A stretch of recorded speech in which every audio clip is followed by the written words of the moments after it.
Welcome to the Fireside Chat for Fitness and Nutrition with Adrienne and Ken. Please remember to like and subscribe for our newest content. And today we're going to be talking about what balanced eating is and balance tests for each age and how to improve your balance at each age. Would you like to start us off, Ken? Adrienne, I would, yes. So let's start with a balance test. What you're going to do is you're going to just stand, you're going to do it without shoes so that your feet are in contact with the floor. Any shoe provides stability, so we don't want that. We want to know your true ability to balance. And basically what you'll do is just shift your weight. You're tall, your head is over your shoulders, you pull your stomach in, and you just lift up one foot and stand on one leg. And then you can either go like this, or you can hold your arms out like this, but this is the standard where you just put your hand on your waist here. Now, if you're below, I believe it's if you're below 49, you should be able to do this for about 50 seconds or so, a little over 50 seconds. If you're above 49, you should be able to do it for at least 45 seconds, 40 to 45 seconds. If you can't do it, and you want to, of course, do it on both legs, make sure that they're both the same. If you can't do it, there are ways that you can improve your balance, because the only way that you're going to improve your balance is by doing balance work. So it doesn't matter how strong your quadriceps are, it doesn't matter how strong your calves are. It's actually a neurological thing. It's a mind thing. It's a brain thing. So specifically, as we age, we tend to start to shuffle like this. We don't lift our foot up, and it's a response to not balancing, and the body doesn't want to pick up the foot and spend the time balancing as as we take a step. So that's why you tend to shuffle. So if you're starting to shuffle, or if you see people that are starting to shuffle, they need to do balance work in order to get that back, so they can be confident that they won't fall over as they lift up their foot and take a step forward. So basically what you want to do is you want to go ahead and the very first one you'll do is put your feet together. See if you can do that for a minute. Actually, 2 minutes. You want to see if you can do it for 2 minutes. And if you can do that for 2 minutes, then what you'll do is, I don't know if you can see what I'm doing here. Can you see my feet, Adrienne? You're good. So you're going to go ahead and step. The feet is going to be like this. So it's going to be, instead of here, you're going to be halfway. So it's going to be like this. And then you just do that for 1 to 2 minutes. And then you can switch sides to where the other foot's in front and see if you can do that. If you can do those two things, then the next one is like this. One foot's in front of the other one, heel to toe. Now, what you'll do is you're going to put most of the weight on your back foot. The front foot is just for, well, it will help, but most of the weight's on the back foot. And again, you can be like this. Put your hands on your waist. If you have your hands out here like this, you tend to help yourself with the balancing. So if you need that, then that's fine. But this is what you eventually want to get to.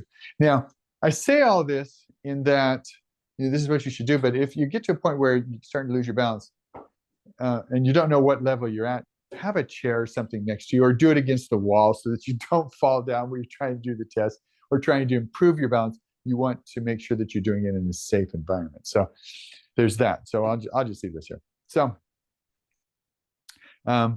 we've got this. So one foot's in front of the other, and then you can switch sides. Make sure that you do it equally on both sides. And then once you get to that, you should be able to do it with one leg. And then again, 2 minutes. If you can do this for 2 minutes, you are golden. If you can stand on one leg for 2 minutes, if you can stand on one leg for 2 minutes, then the next step, because there's always progressions to everything we do. Next step is to have, this is called an Eric's pad, so like a piece of foam. What you'll do is you put that down, you can step on it, and then do, a balance on that. It's just an unstable surface. And then once you master that, then you can start moving your leg around, and doing it, and kind of throwing your balance off. You can move your arms around, you can juggle, you can whatever. So, and that's how you improve your balance, and that's why you want to improve your balance, because it's not necessarily a strength thing. It's a neurological thing. So do you have any questions? Not really a question, but I did, as you were talking, I was thinking about how people get older, they do start shuffling around, and it's like a shortcut essentially, but that's what leads to all these falls, because then you trip over a throw rug and then break a hip, it's Yeah. it's not good. No, It's it's not like a good. So, shortcut, but it's not good. yeah, so you want to take care of that as soon as you take the test, see if you can, hold it for 50, 45, 50, 55 seconds, up to 2 minutes. If you can't, start with the feet together like this, then like this, then like this, then lift, then one leg up. And again, once you can do things for 1 to 2 minutes and progress to the next one, if you can only do the next one for 10, 15 seconds, that's okay. Just keep doing it often and every day. You'll eventually get it to where you can do it longer and longer and longer. And then you progress to the unstable surface. And then you'll be moving your arms around, and then you'll be juggling, and then you'll be juggling with your eyes closed, and you'll be all golden. You'll be good. Is that called, you said Eric's pad, like the name Eric, E-R-I-C? Airex, Airex. Oh, okay. Yeah. And then there's that half ball I've seen people balance on too. What is that called? And that's a stability pad. Stability. I have one of those. That's extremely hard. That's extremely hard to do. You can use that. It's a level, like if the balancing on the floor is a level 1 and the Eric's pad is a level 2, the balance pad would be like a level 5. It's a step. It's a really big step up in balance and stability, and that would be. I would recommend that would be for the younger people. For people that are under 40, under 30. So some of the ones that's maybe an athlete, maybe that would be my recommendation, because that's an unstable platform, a very unstable platform, and you could fall, and you could fall over fairly easily. Now, there's also a thing called a Bosu ball. Have you heard of that? Where it's a half ball. Yeah, Big that's half what ball. I was about. What's bossy ball? Bosu, Bosu, Bosu ball. Okay, Yeah, okay. that's like a level 3. So the stability pad's a level 2. The Bosu ball would be level 3. Level 4, I don't know what a level 4. Maybe if you turn the Bosu ball over so it's on the rounded part and you're standing on the flat part, that's a level 4. And then the stability pad, that would be a level 5. Those are challenging. Those are challenging. So you want to build up to that if you have the desire to do that. So Sounds like fun, and everybody at home can have something to strive for. So you can just be careful. Have something readily available that you can hang on to if you start to lose your balance, so you don't fall and hurt yourself. well, those are excellent balance exercises. We also want to balance this out with our eating, right? And a lot of times balanced eating seems like a mysterious puzzle. Like, what does this really mean? Am I supposed to cut out carbs? Am I supposed to double up on protein? Never eat dessert again? But the truth is way less dramatic than all these diets would have you believe. It's not about restriction. It's not about perfection. It's about nourishing your body and having variety. That is balanced eating. So let's break this down a little bit more. Balanced eating is really about fueling our bodies with the nutrients that they need in order to function optimally. It's not some crazy diet. It's a very sustainable approach to food. And that's probably why it doesn't sell a whole lot of books, really. The key components of this would be things that we have talked about before. Carbohydrates. This is your body's primary energy source. And so having things like whole grains, fruits, starchy vegetables, beans would be a really good idea. Also proteins. These are building blocks for our muscles, our hormones, enzymes, and this can come from lean meats or fish. It can come from legumes, tofu, eggs, lots of different protein sources. So you want variety there too. We also want healthy fats. This supports our brain health. It helps our body absorb some vitamins. And so maybe including some nuts or seeds, avocados, and olive oil, excellent choices for your balanced eating. And in general, we definitely want more vitamins and minerals. And these are primarily found in things like colorful vegetables and fruits. And these keep our bodies functioning at their best, very balanced. So here are some ways to improve our balanced eating.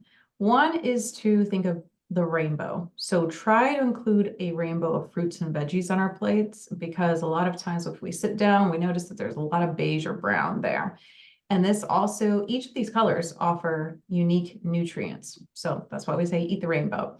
Focus on portions, not perfection. You don't necessarily need to get a scale out and see that you're, I don't know, walnuts are 49 grams necessarily.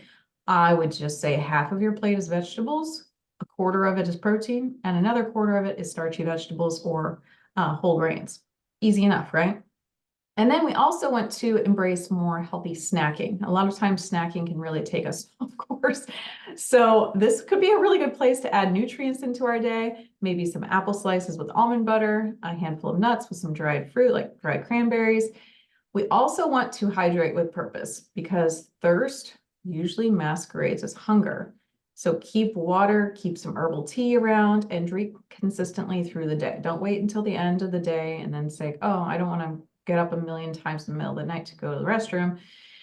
Just drink earlier in the day for sure. And then another key part is planning ahead, because if we have a list of balanced recipes, we can avoid some last minute unhealthy choices. What can this look like in our day? Well, let's talk about breakfast. Breakfast with balanced eating might be oatmeal with some walnuts, maybe some berries, a drizzle of honey if needed. Lunch could be some grilled chicken, quinoa, roasted vegetables, really delicious, and a side salad with some olive oil dressing. Not too hard and also delicious. And dinner might be something like baked salmon with sweet potato, maybe some steamed asparagus or broccoli.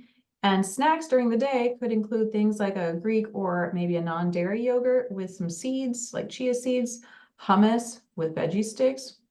And this way we can, assure that it's not perfection at every meal of every day that we're going for, but understanding that balance happens over time, but each day is an opportunity and each meal is an opportunity to eat in a more balanced way. So hopefully that helps you all with balance and balance. Any questions, Very Ben? So it's not necessarily that you eat the rainbow every meal, just try to eat the rainbow every day. Yeah, because that would be kind of hard to do, really. That would require either a chef or a lot of time. Wouldn't that be nice? Yeah. Yeah. Okay. Very nice. Good suggestions. Yeah, and we would love to know from you and hear from you, all of you all, what helps your balance? What helps your balanced eating? What are some things that you've done maybe as a result of some of the things that we've talked about today? And if there are any topics that we haven't covered that you'd like us to, please put that into the comments below, and we'll look forward to seeing you all next time. Take care. Bye.